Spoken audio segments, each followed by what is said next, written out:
Misaotra anao indrindra ny amin'izao fotoana izao mbola afaka mivavaka indray eto anatrehanao Andriamanitro. Midera sy mankalaza ary manandratra sy manome voninahitry ny anaranao aho. Andriamanitra lehibe mendrika noderaina ary Andriamanitra mahagaga tsy takatry ny saina ianao. Manatona anao, manatona ny seza fiandriananao aho ankehitriny.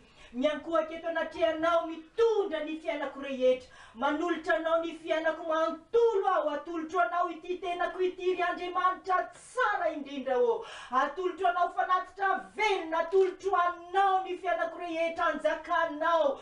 Atolotro anao, anompo anao. Anaradianao Jesosy. Anao zay mahafaly anao Andriamanitro. Ity aho mangetaetanao ny fanahiko. Maniry fatratra anao ny nofoko rehetra. Mitondra ny fiainako aho anjakanao. Ufunenanao masina Andriamanitro. Ity aho anjakao aho. Uneno aho. Miasa mahery ato anatiko ianao. Atolotro anao fanatitra velona ny fiainako. Anompo anao ry Andriamanitra tsara o.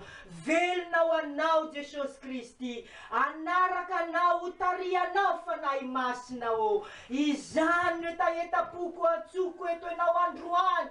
Andray anaiky ity tenako ity ho fanatitra velona ho masina. Ho anitra kasitranao. Ity aho Jesosy, ity aho fanahy masina Jesosy o mangetaetanao aho.